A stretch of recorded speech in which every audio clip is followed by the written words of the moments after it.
Welcome back, ladies and gentlemen. This is 903 Sports. I'm your host, Cameron Brown, joined by the boys, Mason Cudd, Hunter Shattuck, Jeffrey Yeager, and Jacob Yeager. We got a full house today, gentlemen.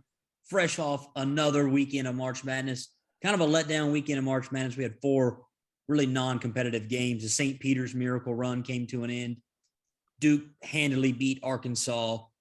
Villanova, Houston was a close game, but it was a clunker, 50-44. No one could make a shot. And then Kansas bulldozed Miami in the second half, outscored them by 32. So your Final Four is set. Duke, UNC, and then Nova, Kansas. Some are calling Duke, UNC the biggest college basketball game ever. It's the first time they've ever met in the tournament. So, Hunter, I'll start with you. Just jump right into it.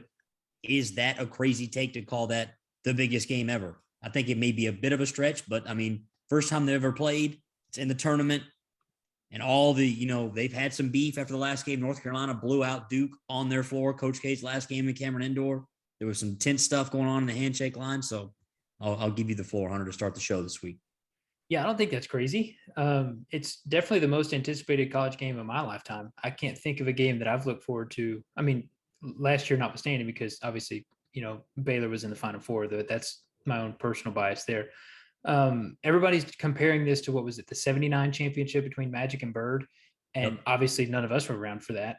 And they weren't Magic and Bird at the time, So like in hindsight, that sounds crazy with Magic and Bird against each other in the national championship game. But they were just college kids at the time, For all we know, this could be the Brady Manick or Armando Bacot and Paolo game. So yeah, that's true. Not that I think Brady Manick is going to be Larry Bird, but God bless, they're both ugly as sin. but yeah, I think this is going to be an awesome game. I hope it's a close game because there's a real chance Carolina could not show up and then just it could be a blowout, and nobody wants that.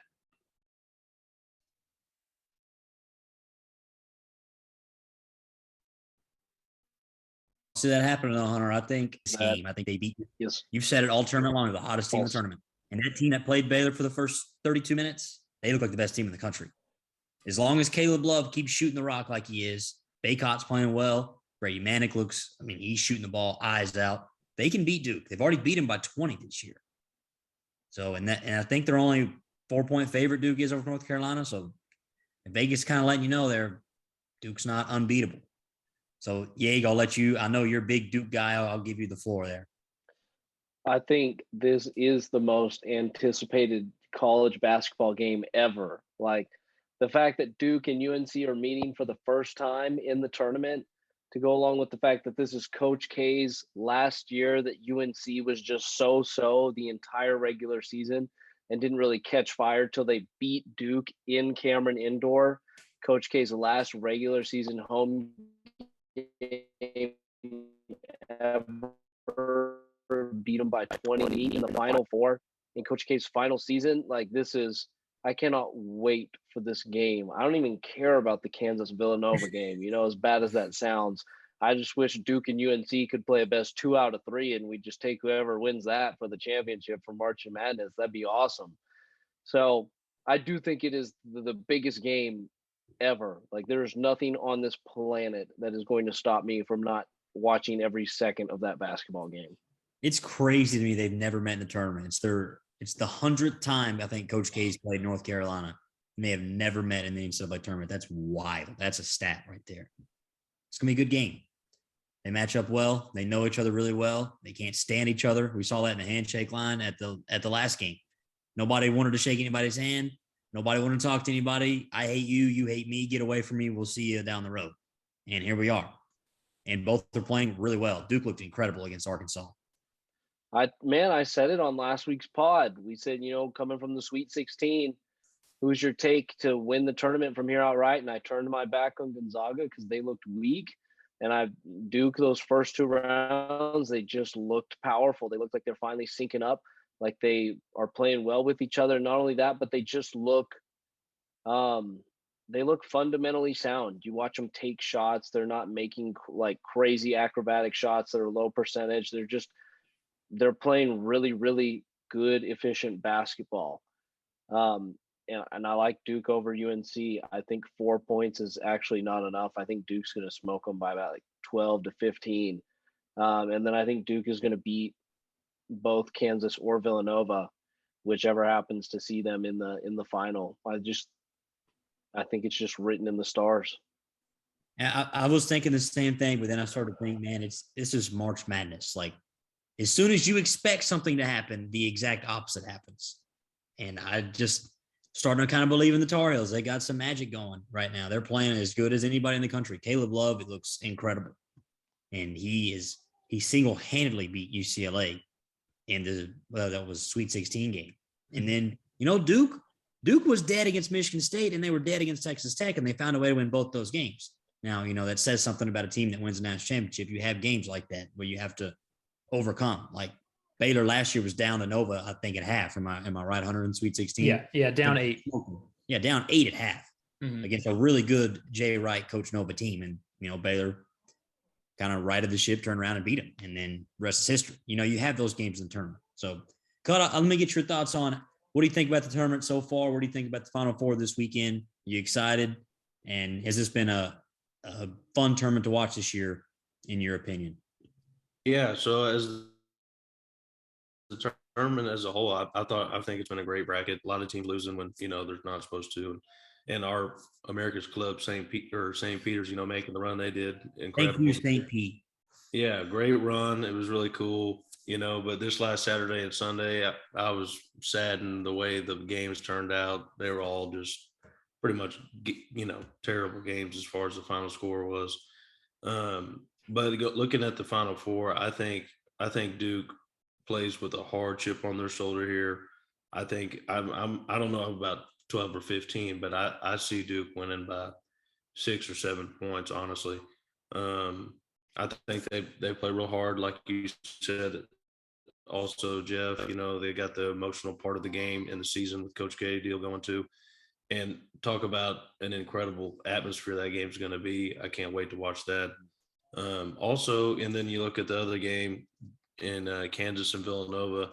Villanova, Justin Moore, he's done for the year with the Achilles. Big crusher there for that club. But I don't have any worry with that team as far as Jay Wright's going to have that team ready with or without him.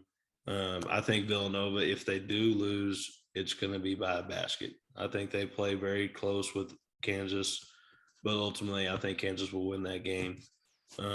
But I'm super excited for these two games. I think they're going to be awesome and just a wild way to end the bracket. It's an all blue blood Final Four. We had all the upsets this year. St. Pete went on their run, but at the end of the day, we get to the Final Four, and it's 4 of the teams that we see there. Not every year, but routinely, Duke's in there normally, or if not Duke, North Carolina is, or then Nova. It's been their time the last 7-8 years, and then Kansas always with Bill Self. They're always around. So it is a blue blood Final Four. And Hunter, I want to get your thoughts on that. The Justin Moore injury, big blow to Villanova. One of their best players, been playing really well in this tournament. That's obviously going to hurt Nova, but can they overcome that? Yeah, I think so. I was thinking earlier today, and the lock of the weekend, I'm going to go ahead and say it, is Nova first half. Oh. So I'm going to use 2 examples here. When a very important player gets hurt, the team kind of rallies around it. So think of Buddy Boeheim in the ACC tournament. He wasn't injured, but, when he punched that guy in the stomach or something, Clocked him.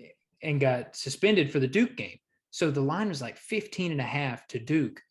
And Syracuse came out on fire. I mean, they just came out playing super hard without their best player. And then Baylor in the middle of the season, the game after we lost Tchamwa Tchatchoua was at Texas Tech. And that was the best basketball we played all year, that first half against Tech. And it was the first game without our most important player. So I'm going to say Nova is going to rally around it, and they're going to come out hot against Kansas in the first half. I don't know, because they're not a deep team to begin with, so I don't know if they're going to have the depth to keep it up for 40 minutes. But they're at least going to come out hot, and I like them in the first half. I think it's +2 last I looked. So that's a good take. I like that a lot, because Nova will come out. Jay Wright will have those boys ready to play. Yeah. If I had listen, I've watched a lot of basketball this year. If I had to have one person with the ball in their hand having to make something happen, I want Colin Gillespie with the basketball in his hands. I mean, he looks like it means the world to him. I mean, it looks like he's not going to be stopped for nothing. I've never seen anything like it.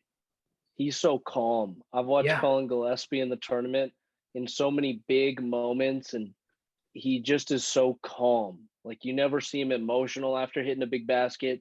You never see him rattled after missing one, but it always seems like he's just the moment is not too big for the guy. It's like when you watch him, you just expect everything to go in crunch time. You know, he takes a shot. Yeah.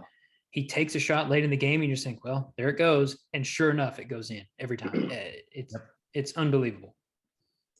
So Jacob, let me get you in here. Give me your thoughts on the Final Four this weekend.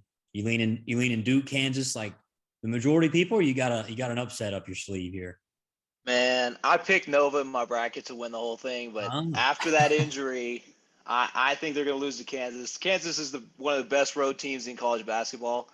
Coming out of the Big 12, they play these hard games all year. And then I got Duke on the other side. I think it is kind of poetic to have Duke win it. UNC had a good run. They're an 8 seed.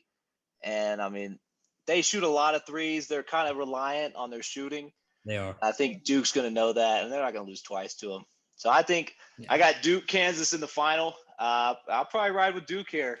I think it'd be pretty cool to see Coach K win everything in his last year.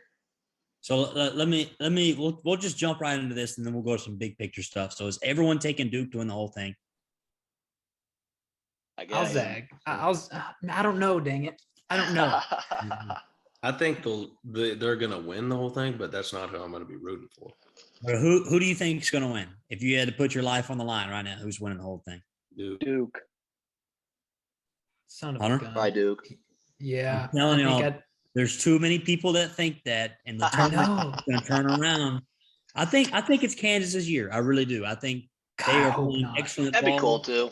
As good as Remy Martin started to play coming off the bench for them. That second half team against Miami looked like one of the best college basketball teams I've ever seen. They murdered Miami. So, I got a question. All right. If Kansas wins the whole thing, is the Big 12 the best basketball conference?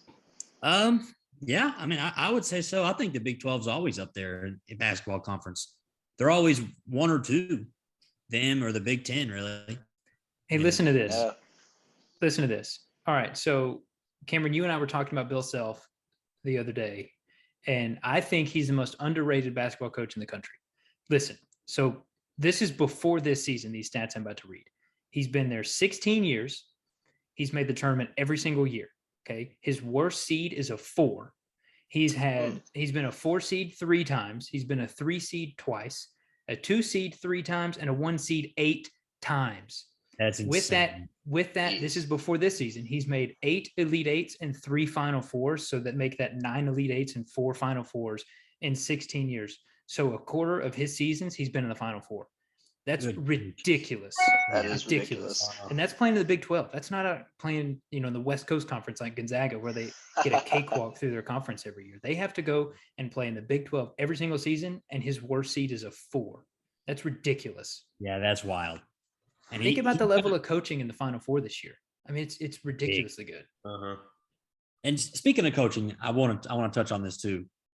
Hubert Davis, year 1 at North Carolina, he was under quite a bit of fire mid-season. North Carolina lost a few in a row. He's getting kind of run through the mud. Like, man, Hubert Davis, year 1, North Carolina might not make the tournament. And they finished okay. Got picked up 1 or 2 wins in the ACC tournament, maybe. Get in as an 8 seed. They dominate Marquette. Then they turn around, were killing Baylor until Baylor showed some of the biggest grit I've ever seen in my life and came back. The heart of that club. The heart of that club. They got through Baylor, came back and beat UCLA late with some Caleb Love threes, dominated our fallen St. Peter's Peacocks. Really? And here they are now. All of a sudden, he finds himself in the Final Four. And he genuinely cares about that program. You can tell every time you see him talking about it. So he's a guy to root for. It's hard not to be happy for him. Hubert Davis, if he beats Duke, if he shuts down Coach K's final season run at the chip and wins the championship, they're locking him in for 10 years. Yeah, not more. They might as well just build the statue for him on campus already. If he ends Coach K's career in the Final Four, I mean, he'll be a legend forever. Hey, here's a question. As an 8 seed. Exactly. Here's a question for y'all. So, Cam, you remember in what was it, 04 when the Red Sox came back in the ALCS and beat the Yankees the 4 Don't days in let the October? Sox win this game. That's right. Okay. So they went on to win the World Series, but the guys in interviews said that beating the Yankees was better than winning the World Series. Yep. Do you think Carolina fans would feel the same about beating Duke in the Final Four? Yep. And This is their national Yeah. championship. I think if they beat Duke, they're okay with whatever happens in the championship. If they beat Duke, they're going to take that to the grave. I think that would be more important to them than winning the championship. Not only did they beat Duke, they retired Coach K. Yep. They were the team that retired Coach K. They I buried promise him. you, that game, they will remember that game more than what happens on Monday night. Yep. I promise. And not only that, but for the next X amount of time, they can say we are 1-0 against Duke in the tournament. Yeah. Yep. And And they what are you win gonna say? another 50 years. Yeah. The Man. biggest two rivalries in sports are the Yankees, Red Sox, and Duke, North Carolina. Yep. In my opinion. And I don't think anything else is close. And the Celtics Lakers. See, NBA just no. I'd don't tap know. into college football and throw some in there. Ohio Plus, the State, Lakers are Michigan. trash. Yeah, Ohio I say State. Michigan, Bama, Auburn, Texas, OU. You kind of get there, but the two biggest, in my opinion, Yankees, Red Sox, Duke, UNC. Yep. And it's on its own pedestal. So that's And a good then point. everybody else. And then you have your rivalries and then so forth. But that's what I think. So I want to talk a little bit big picture stuff. We'll move on. We'll talk some other sports. St. Pete. We deemed ourselves the National Peacock Podcast of America. St. Pete, what a run. Are they, God, let me ask you this. Are they the GOAT Cinderella team? You think Cinderella, you got George Mason's Final Four run. VCU, I think, did it twice under Shocker, or at least once. I think just once, but yeah. Just once. We've had Florida Gulf Coast, Oral Roberts, but St. Pete, Loyola. first 15 seed to ever. Yeah, Loyola, that's what I'm thinking of. First 15 never go to 8, cuz. So is they the GOAT of Cinderella March Madness runs? Because man, it's fun watching them. I mean, looking who they went through, I would say yes. I mean, the first round, I would like to see the percentage of how many people had Kentucky winning it all. So, I mean, not only just beating Kentucky, but getting all the way through and on in at Purdue and then falling apart, they're at the Elite Eight. But just to get that far and beat the teams that they beat along the way. Because, I mean, imagine, there are some weaker spots in the bracket, where you could see, they could probably creep along, and get that far.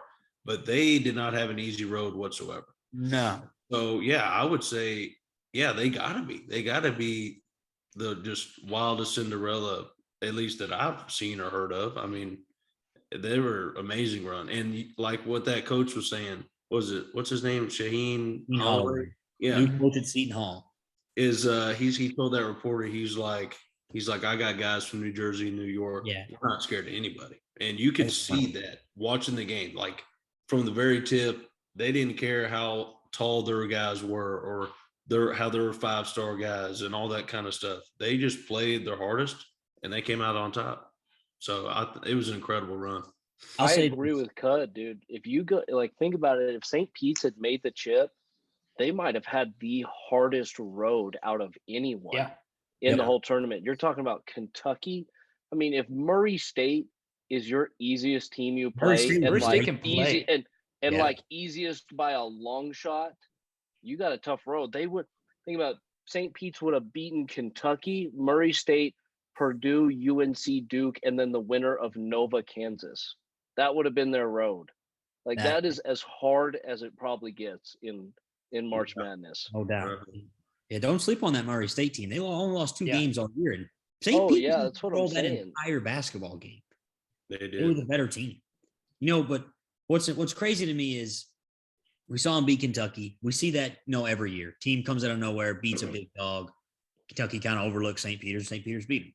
They beat Murray State to go to Sweet 16. We saw that last year with Oral Roberts. They made Sweet 16. So again, great win for St. Pete. But you get 4 days off. Yeah. Do all your media. You're in a world you've really never been in. You're on the big stage now. You got 4 days to think about it. You're playing Purdue's got 2 7-footers. You're not a big basketball team. You don't really shoot it particularly well to beat a team like that. And they went in and never trailed by more than 6. Anytime they went down 4 or 5 or 6, they'd come right back in. And they hit Purdue in the mouth and beat them. And beat a team with Jaden Ivey, who's going to be a top 3 pick in the NBA draft. That is one of the most remarkable upsets I've ever seen. That was incredible to watch Friday night. Was super happy for them, super happy for those kids. That was cool. We may never see anything like that again. Happy for us, dang it. Happy for us. The National Peacock That's Podcast right. of America. Love those That's right. peacocks. Have you ever seen so much grit in one club? I haven't. Never in my Not life. even close. Their grit Although scale those- is a Those 20 out of Bonnies, 10. those Bonnies last night, Man, Cam. those Bonnies, number 2 on the grit scale. What a club. Hey, I want to add this on St. Pete's. So what sucks about the big loss against Carolina, the scoreboard looks horrible and everything. The first about 10 or 12 minutes of that game, they were getting open shots. That's what's frustrating. It's not like they were getting suffocated. They were, I don't know if I'd say they were outplaying Carolina because Carolina was playing great, especially on offense, but they were getting enough open looks to where they should have been in that game. They just had nothing. They couldn't make anything. Yeah. And that's how they were going to get beat. Yeah. They couldn't buy a bucket. They were completely out of gas. And you know, it's just how it works in the tournament. You know, just wasn't their night. Nothing was going. It was frustrating to see them play good basketball to get open looks because that's hard to do, especially if you're just under talented like they are. I mean, they just flat out don't have the talent, and they were still getting open looks, like really good looks over and over and over again, and just couldn't get the biscuit in the basket. I'm telling y'all, that Shaheen Holloway guy can coach in basketball. Yeah, he's going to do really well at Seton Hall. Watch out for them in year one. The St. Peter's took Yes, he took the Seton Hall job. He was a Seton Hall point guard in the early 2000s, so I'm guessing that's probably his dream coaching job. Yeah, he'll be there forever if they let him.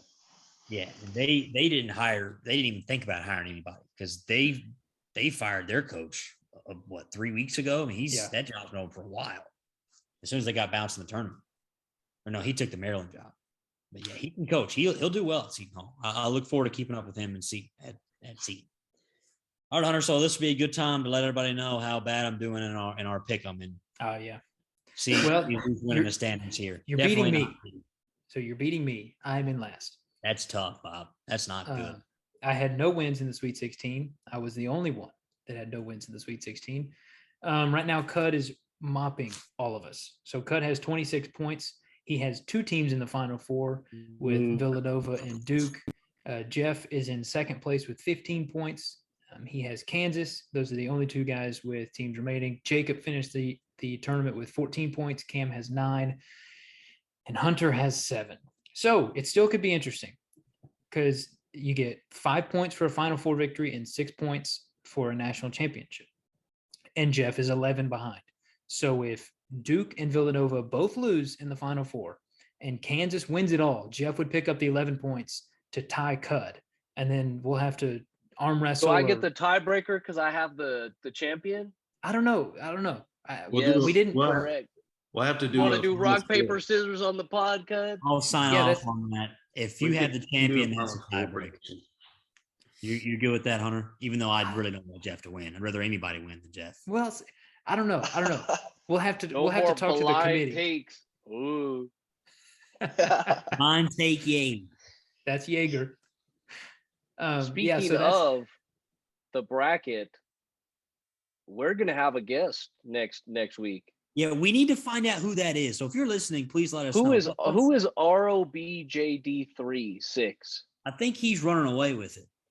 No. Chase so him and Chase Moore are neck and neck. So if Duke Chase loses, Kansas.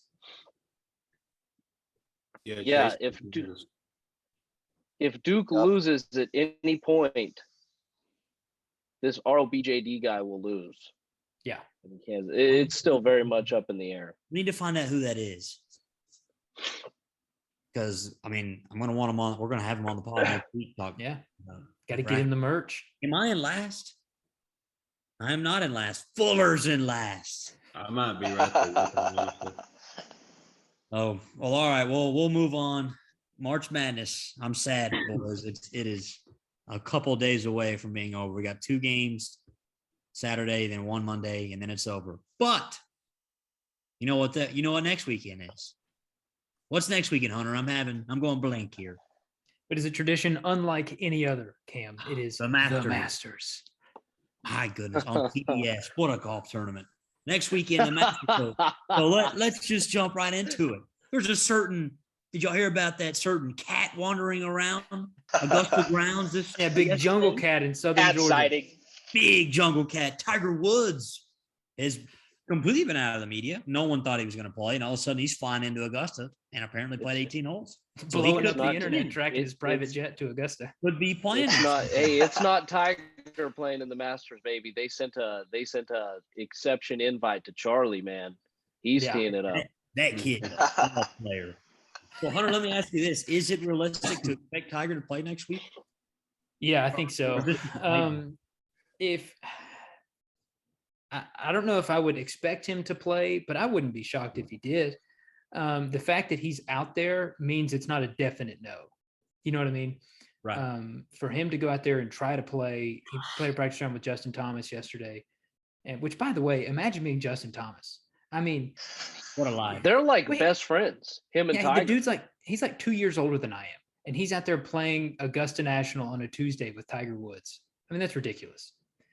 But anyway, so I wouldn't be shocked if he played. The thing that is interesting, so previously, 5 or 10 years ago, Tiger was big into I'm not playing unless I think I can win. That was his deal. But he Right. kind of has this whole new lease on life thing going, where he's trying to be all happy-go-lucky. And so I don't know if he's going to stick with the I'm not playing unless I think I can win. Because if that were the bar, I don't think there's any chance. I mean, there's no way he can go with any realistic expectations of playing good Well, golf. Let me tell you this, Shattuck. If I almost had to get my leg amputated from a car crash, I would try and walk the grounds of Augusta National as many times as I could Yeah. before it's all said and done. That's true. Yeah, that's true. That's true. I don't I care hope what so. he shoots next weekend. I just want to see him on TV. Yep. It's good to see that he's healthy, Yeah. playing golf again. That's all I want to see. Yep. What are the chances, even if Tiger plays terrible, he's still got 50% of the crowd following him? Be a lot more 100%. than 50. Probably pretty high. He could be 15 over and be a lot of people watching. It's Tiger Woods. No one moves the needle in sports like Tiger Woods does. Nobody. For their sport. No. Maybe he's just caddying for Justin Thomas. Biggest plot twist of all time. I saw this, Hunter. I saw a tweet from somebody, a golf reporter. He said, Joe LaCava and Tiger are good buddies, but Joe's not healthy enough. I think they're under the impression of if Tiger thinks he can play, he just wants to assure himself that he can play. So it's going to be interesting. Love to see him. So, speaking of guys our age, Scotty Scheffler just won for the third time this year. In And he's 5 the number tournaments. one in the world. What is he, 26 years old? Third time in 5 events. Yeah. I'm not sure how old he is. He was a grade below me. So my senior year at Baylor, he was a junior at Texas. Yeah, he was. Wow. 526, yeah. In high school and all regional, he was a senior, and I was a sophomore, I believe. So he's 2 years older than I am. Right? Or Yeah, no, 1 year older than I am. Yeah, one. So Same age. What are we doing with our lives, man? well, You still got 2 years, Cam. Hey, I got we've 2 got a years. podcast. We've got a podcast. Yeah. Scotty. You don't have a I bet he doesn't podcast. have a podcast. Yeah, you don't have 903 Sports, Scotty. But yeah. How good Scotty, of golf is that let me guy? tell you this. Scotty Scheffler never played in the East Texas Ryder Cup, so He That's never right. played anything. anything. very exclusive group gets into that event. Very exclusive. He's got his own exclusive event coming up, though. I think he might have us beat. Just by a touch. So, Oh, Hunter, a real Ryder Cup. is he the favorite to win this week? The next Did week? he ever get to see Shelton blacked out at Jacksonville Country Club? Lord help us all for that. But no, we didn't get to see that. Shelton's out here catching strays. Yeah, poor Hey, Shelton. Jonathan Shelton, if you're listening to this, I love you, buddy. I didn't mean what I said. Poor Shelley catching strays on the 903. Hey, Hunter. and tell those security guards at Emerald Bay to let me come play sometime. Yeah, no kidding. Yeah, for real. So, Hunter, is Scotty the favorite, or you got somebody else in mind next week? We'll talk about it a lot more next week. Masters Yeah. preview. I'll just kind of give you a quick I'm gonna dive rundown. into it So quickly. I'm hesitant to say he's the favorite.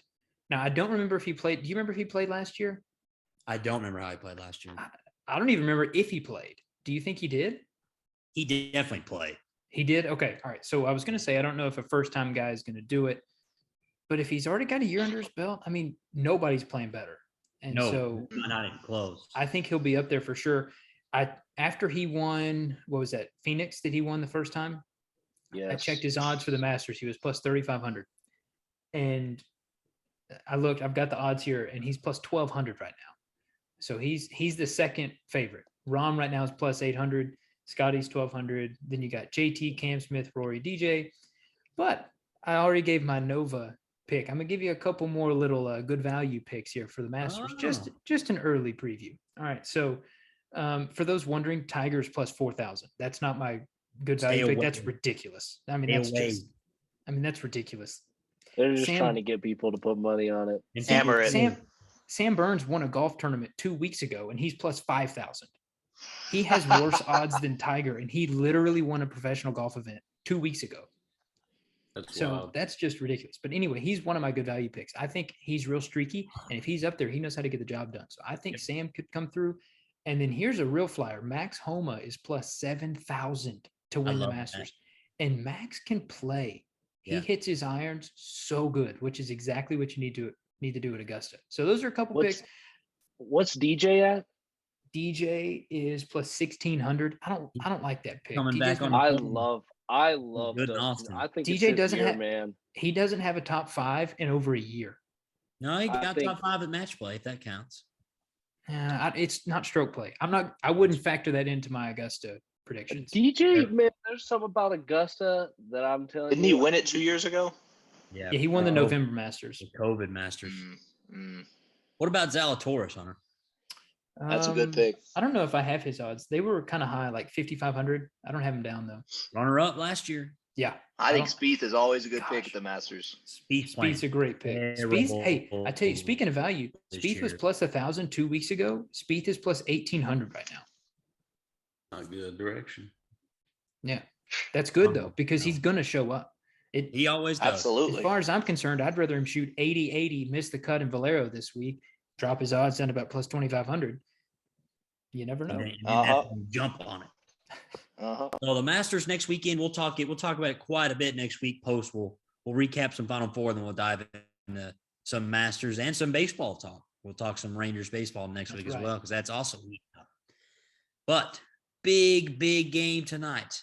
Not necessarily a big game, but possible big moment tonight. And big people moment. Listening to hear this tomorrow, so this will be yesterday. USA men's soccer. As long as we don't get bludgeoned by 6 goals against Costa Rica, which is borderline impossible, we are back in the World Cup. Knock on wood, Cam, right now. Knock on wood. Let me do that. Yeah, because people listen to this has already happened. So hopefully, we're going to sound like the biggest bunch of. I was about to say, wasn't it Brazil when the World Cup was in Rio that they got beat 7-0 by Germany? I think it was like 8-1 or something. It was ridiculous. Then they rioted. But we are playing Costa Rica, not Germany. So we should be big difference. We should be okay. So we're going to qualify, hopefully. If not, we're going to sound like the dumbest people ever. If people listen to this in the morning, would be one of the tragedies in sports history, American sports history. If we don't qualify tonight, I think I might just lose the recording. Just lose the file. Yeah, just delete the entire pod. Yeah. Just delete. Because that just would not be good. I think we're going to be fine. Let me ask you all this. Cud, I'll start with you, and then I'll let the eggs go, and I'll let Hunter finish because he's the soccer man of the pod. What's up? What are your expectations for the World Cup?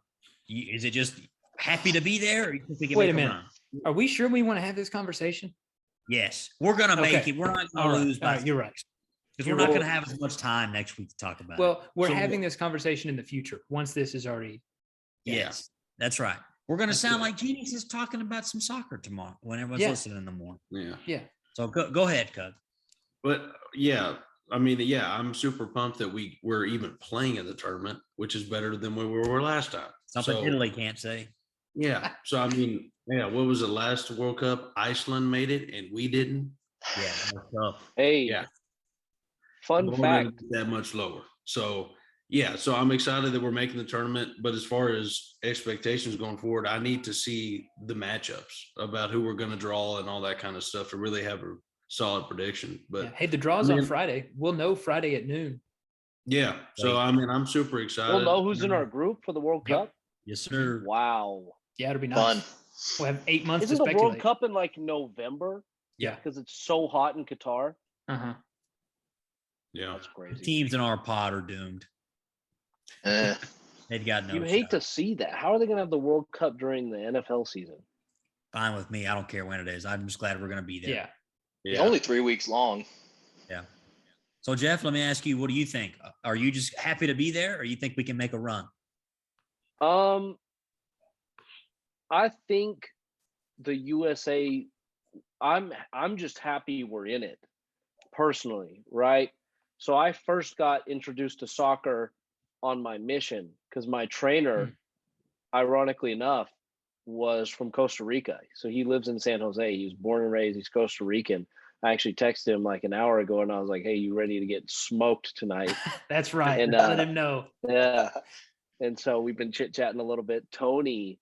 And so I'm just happy the USA is in it. There is nothing like rooting for the United States against other countries. You just feel like everyone, you go outside, you look at everyone around you and you're like, everyone is my friend.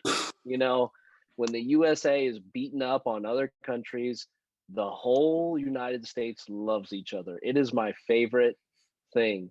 I told y'all this like 4 years ago, even though the United States missed the World Cup, I used to have big taco nights when big teams would play each other. And I would have like literally like 50 people over to watch Mexico.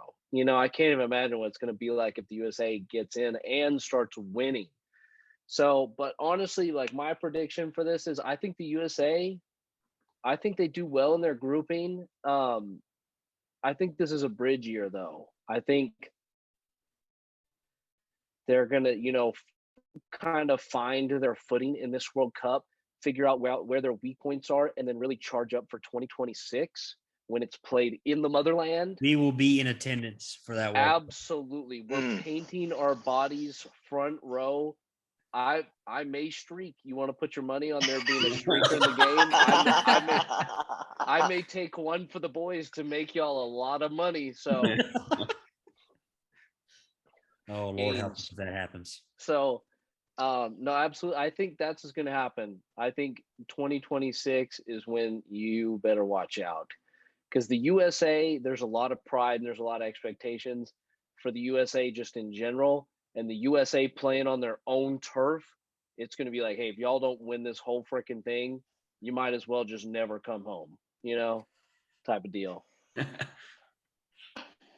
I agree, Yeg. I think, I mean, I don't expect us to go win the whole darn thing this year, but I would like to see us, you know, make a run. So, Hunter, you're the soccer man of the pod. I'll give you the floor on your expectations and what should we expect to see from this team in the fall.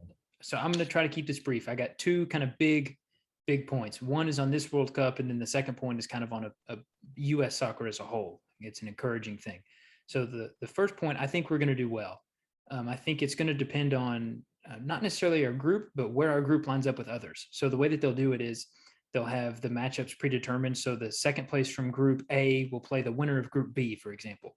And so hopefully, you know, if we finish second in a group, we won't have to play France or Brazil in the round of 16. That's what we're going to have to be careful about. So, you know, if we can get lucky and maybe play Portugal, who maybe isn't the best, the cream of the crop, pot one team, then I think we'll be all right. But an encouraging note about Ronaldo.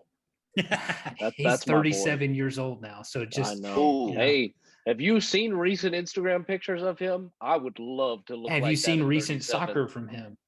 So, no, he's still playing all right. He's not the guy he used to be. But anyway, a thing about the way that the U.S. plays right now, there's a stat in World Cup qualifying when we have the majority of possession, we actually play worse than when we have less possession than the other team. And going to the World Cup, that suits us. Like, we're not going to be the dominant team like we are in the region. So if we play a team like, you know, in England, even maybe a Brazil, a team like that, they're going to have more of the ball. And we're a better team when we're defending and then hitting on the counter.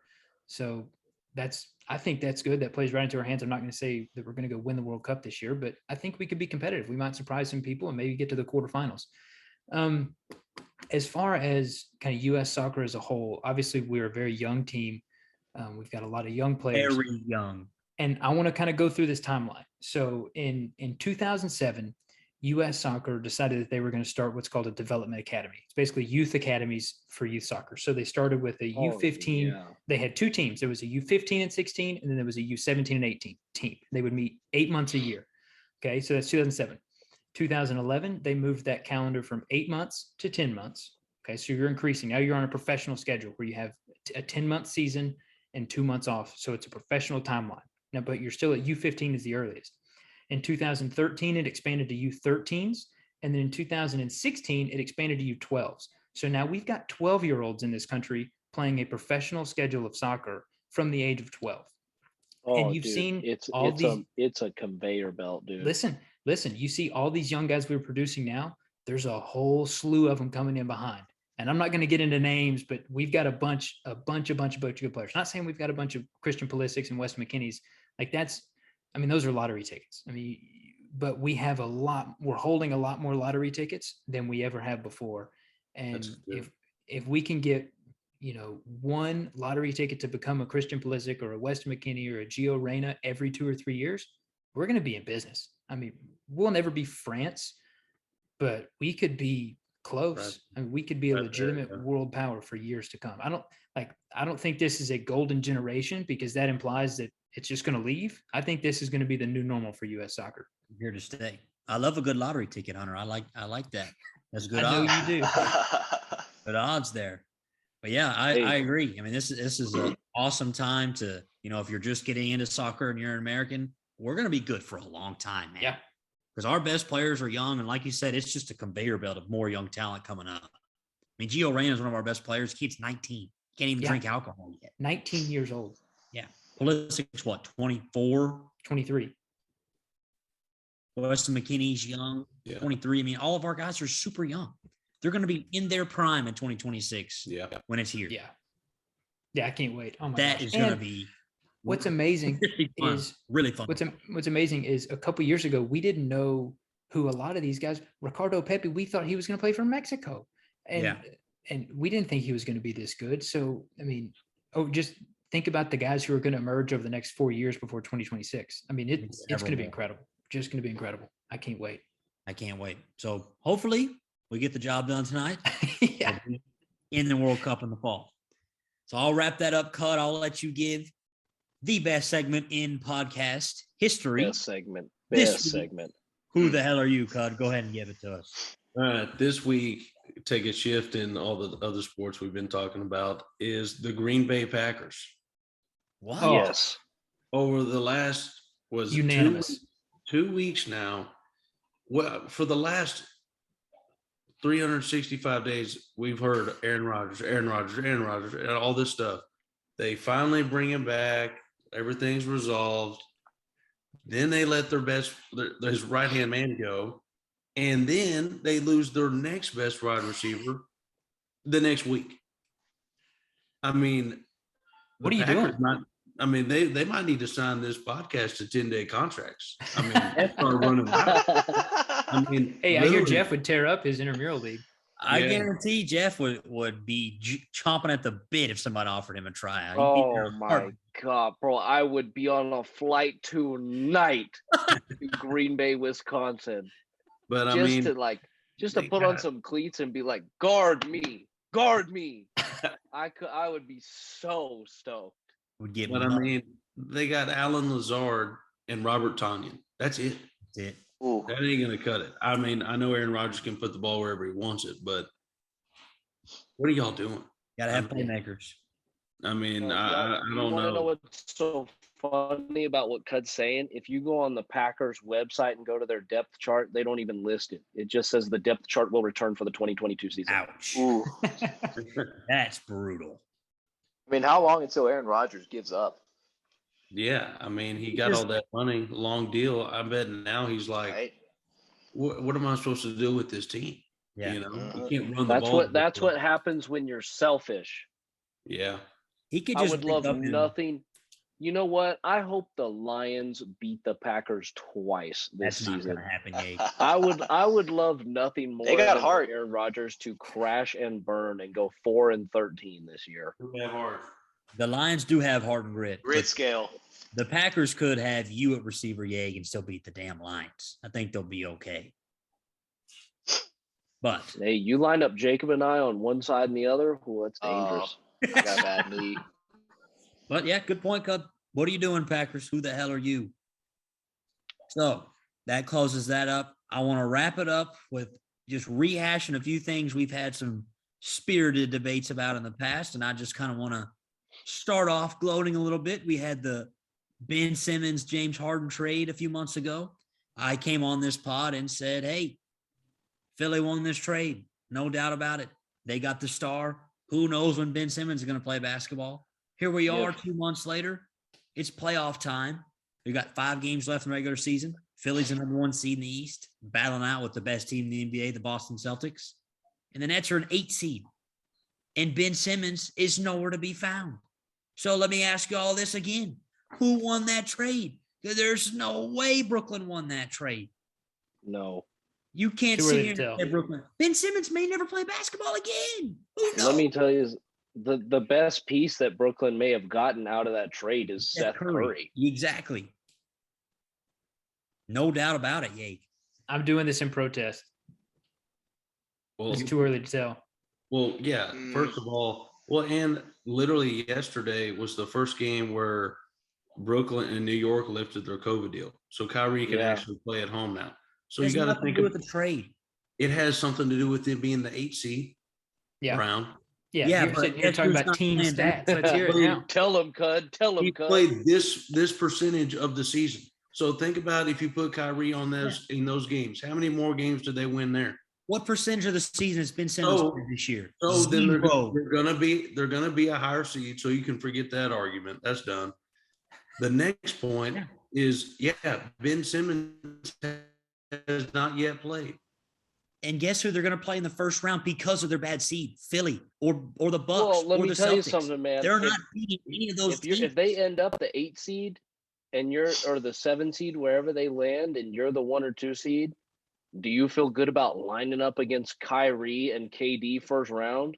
No. I'm not worried about Brooklyn as a Celtics fan. I'm really not. I'm worried about Curry and the Bucks. Mercy. Wow, Kevin I can't wait to clip that. Oh my god.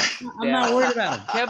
Kevin Durant would clamp Jason Tatum. We've already beaten Brooklyn the last 3 times we played them with Kyrie. Because it's the regular season. You realize when KD plays real defense in the playoffs. Yeah. So you think Jason Tatum's going to shoot over that? Not even remote. What is his wingspan? Like 7'4" KD plus he's 6'11"? Who does Brooklyn? There's more. Kevin Durant. One player. What do you mean? Ever heard of him? They have Kevin Durant. You gotta remember, Joe Harris has been hurt all year. Joe Harris has been hurt all year. You ever heard of LeBron James? Yake? You ever heard of him? He's pretty good. You see how good a basketball he's playing this year for the Lakers? They're not going to make the playoffs. It's about the guys you put around them. Brooklyn has nobody. Blake Griffin is old. LaMarcus Aldridge is old. That's what they said about the Bucks last year. That's what they said about the Bucks last year. They're like, who does Giannis have? His number 2 is they had good pieces. Drew Holiday, Middleton. Chris Middleton. Cold. They won. Yeah, they had good pieces around Giannis. Grayson Allen. All right, here we go. Let's do this. You're forgetting about Joe Harris, man. He's the glue of that team. He's been hurt. That's what I'm saying. Y'all want to know something else? Don't sleep on Chicago in the playoffs. They are terrible. They're not what we're talking about. Huh? The Bulls are Babe-Low. They're losing first round. You know, let me hit you with this, and then I'll let Hunter jump in, Yate. Let me hit you with some knowledge. The Bulls have the third worst record in the NBA since the All-Star break. Better than the Magic and the Thunder. That's good bad. Day, Chicago. They're done. Hunter, you jump in. All right, here's what we're going to do. If Ben Simmons plays in the playoffs and they get bounced first round, I'll put my hand up and I'll say, hey, I was wrong. Okay, but I'm not throwing in the towel just yet. I will do the same. If Brooklyn goes out, that's the problem with Brooklyn is they're going to have to play the Celtics. That's the problem. Who would they play? If the season ended right now, who do they play first round, Brooklyn? They will play the Sixers, Bucks, or Celtics. They're all, or Miami, but Miami's. No, if it ended right this instant. It might. I could see them beat Miami. I could see them beat Miami as well, but they're all tied. They play Miami. Yeah, I think yeah, but if Boston beats Miami tonight, things move. Like the 1 seed is very up for grabs for 4 teams. If they pull Miami in the first round, I would not be shocked if they win. But Milwaukee, no. Brooklyn will more than likely grab the 7 seed in the play-in tournament because you want to know something? Listen there. if Brooklyn and Boston match up first round of the NBA playoffs, I That'd will be make awesome. you a wager that Celtics Brooklyn and- will beat them. Celtics in 5. I will make you a wager that Brooklyn wins in 6. Hey, No shot. if Simmons doesn't play for the rest of the season, then we have to postpone this argument until he actually plays basketball. Correct. Well, Until and he actually plays honestly, basketball. in my opinion, he hadn't played yet. I don't think he's going to play the rest of the year. We're pretty close to the playoffs. You're not going to implement a guy like that when we're like Exactly. starting the playoffs. Exactly. You see what I'm saying? So Yeah. I think it's definitely going to be a next year experiment for them. But I still think it's not a horrible trade. He might not have played yet. No, but it's that not was never my argument. It wasn't a horrible trade. Both teams got what they needed. 76ers had to move Ben Simmons, and the Nets had to move Harden. They got it done. Yeah. My argument was just that Philly won that trade. And I there's don't no think the doubt Nets about it. expected Ben Simmons to not play any games either. I don't think I so. think that's either. a shock to them. I think they thought he was going to be able to play and then be ready for the playoffs. And Mhm. they're, like Cud said, they're not going to just throw him in game 1 of the NBA playoffs. Yeah, So he may that's not gonna play be a basketball this next year. year It's a problem. experiment. Big problem.